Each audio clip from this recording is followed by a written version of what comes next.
Okay, quickly. The Black Chester Matters video is going to be very different from the audio this time because I forgot to fucking play the video recording when I started. Hopefully it works out better. I just saw this program here.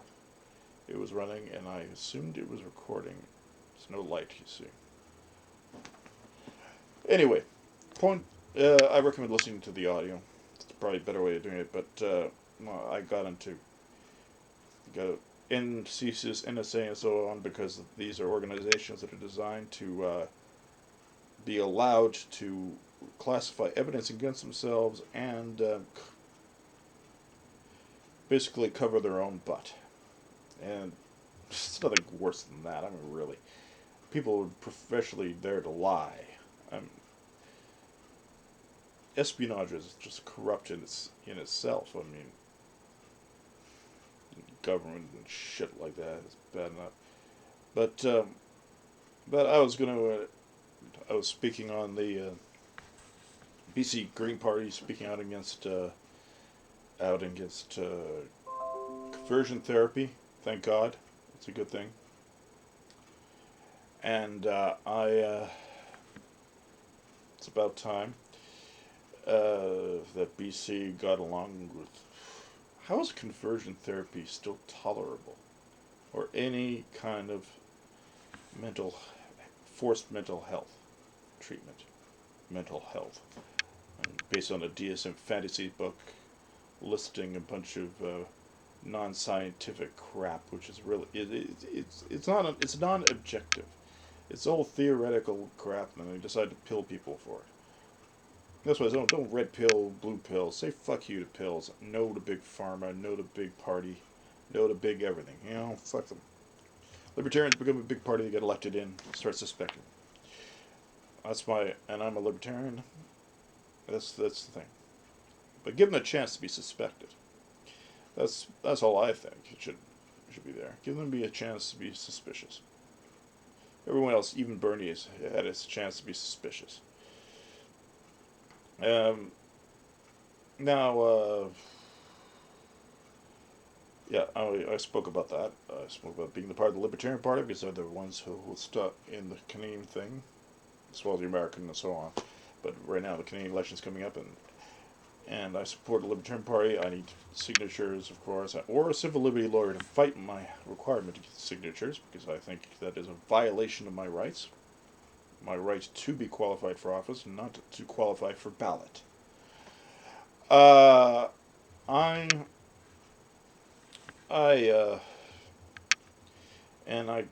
called the Tories, I called the PPC the new Tories, People's Party, and said that they don't take a stance on paper about free speech, and then they do take a pro stance for the CSIS. I don't care if it's under the guise of border protection. Bullshit. That's same George Bush bullshit. That's George Bush republicanism.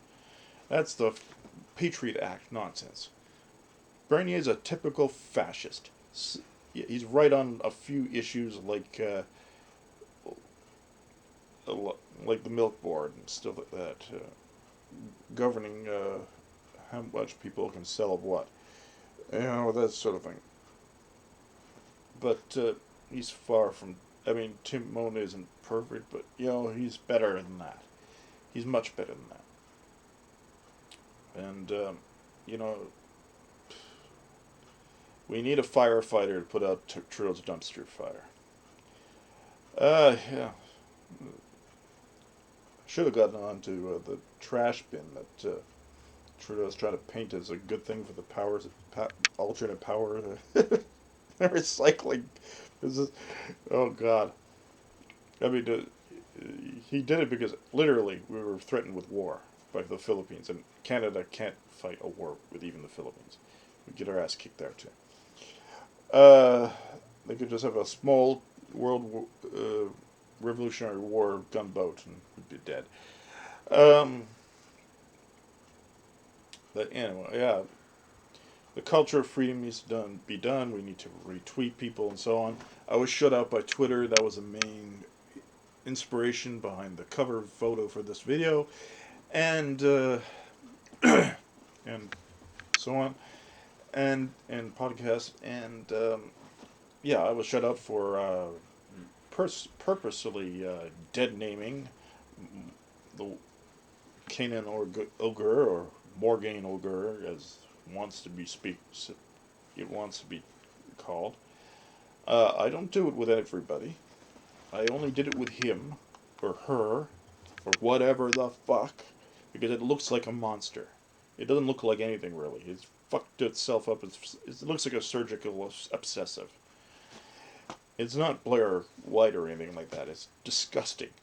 But I'll digress, and I'll just point out though this creature, and it's a monster because it decided to censor someone. Government force, not even Twitter force, but that's pretty close. But I mean that's SEC force really. That's a public company. It's not, and it's also a fraudulent company because it's trying to sell itself off as a free as a business model for speech, for speaking, and you can't censor one without censor all. You can't have free speech for one and not all. It's all or none. That's the way that's the word free comes from. Freedom comes from. It means if something applies to everybody equally, and and that's the thing. I was making, and they say they focus on context. Well, the context of my post was that this monster was violating someone's free speech with the force of state, with the Human Rights Commission. I don't care for this religious nutball and his positions necessarily, but he has a right to have them. Debate the merits. I would have liked to have seen this pamphlet. I haven't seen this pamphlet that they said it was pushing around, so I can actually have an opinion on it. I don't want this guy paying through the nose just because he had it. I don't want anyone. I don't want Farrakhan shut out from social media, or the what I call the public social media, as in public company, or the public corporate social media, the crony capital social media. Yeah, and that's the problem, and that's the problem with Twitter. Twitter is enforced by the U.S. Constitution. My rights and freedoms are also in violation in Canada, because under Section 2, I have a complete right to free speech. There's no exception for this for misgendering in Canada, or anything like that. There are some acts out there, but those are violations of the same laws as in the Constitution. There's one thing that refers to employment. That's one exception to, which I guess would be freedom of religion, would be employment, which is kind of outrageous too. And I don't remember a constitutional convention in Canada for that sort of addition to the rights and freedoms thing, but it's under the exceptions clauses. But a couple of them. And U.S. Constitution's true up to at least the 13th Amendment, because I think there weren't after that there were. I don't think there were any constitutional. I don't recall. It would be big history if there were more conventions where majority of state houses voted for the majority of state had the majority of state houses vote for this amendment. That would have been big news, like the alcohol prohibition and so on. I don't buy it. I don't buy it. I don't buy this would just disappear in history, and it seems to have disappeared in history. It would be It would be a big deal if those were properly ratified, because it's very difficult to amend the constitutions in both countries.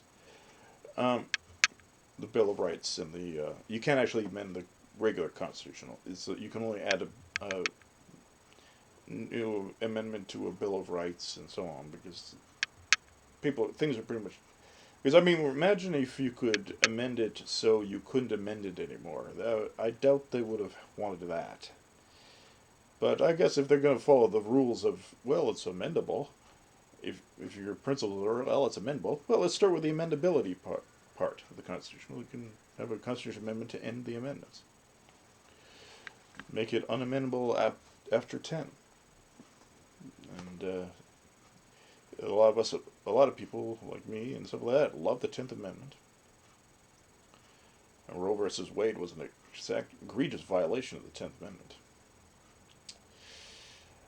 Anyway, I'm going to leave the video portion of this done, but at least it was actually done. It wasn't just shut off by my Sony Alpha for some reason, cutting close. It wasn't full card or anything. Anyway, it wasn't designed for that sort of thing. Thanks very much. Have a nice night. I hope you hear the podcast for a longer one. It's a little more interesting with a little more background noise from my dog and stuff. Have a good night. Or whatever time it is. And share it, donate, whatever. Do what you want, your free will. But it's important to share voices of libertarian dissent because we're under attack. Principles that we believe in are under attack, or if you do believe in them. And the more different people we hear are saying this on social media, we get floods of people are saying these things. Imagine the power that would have. If the same people are being posted all the time, it's not going to get there. It's not going to have the same impact. And yeah, every time you find somebody who's being censored, locked out, or whatever, and you hear about it and you know about it, be loud and be pissed off about it and fight it. Retweet people who are fighting it and opposing it and so on. Post and share in every video you find about free speech and stuff like that. Especially the people who are unapologetic absolutists. Because you can't impeach that opinion. You can impeach the opinion if they got a track record in the past. They're going, well, you can't pull a fire alarm, blah, blah, blah. I think if you believe a fire alarm, that's your fault. If you believe, well, you can't pull a fire alarm. I'm talking about yelling fire. If you believe someone who yells fire in a theater and you're not laughing, you at least check it out even if the alarm's pulled. I mean, you got to have a little skepticism. Because you can't trample people by running out the way. That hurts people too. And that's what happens when people jump to believing. They trample people escaping a fire that might not be there. So it's important that yeah. And if you know anyone in Vancouver who lives in East Vancouver who would like to support a candidate for the ballot position, I got my nomination papers, and if they're willing to even also, I need them not just I need people who will not just petition or sign the petition, but also sign that they saw the petition being signed. But if you can get anybody out in Vancouver to help me out, much obliged. You can contact me through my various social networks and websites and blah blah blah. I'm on Gab. I'm on Minds, the Black Jester, and both of them. This is Black Jester Matters. Have a nice day, night, whatever.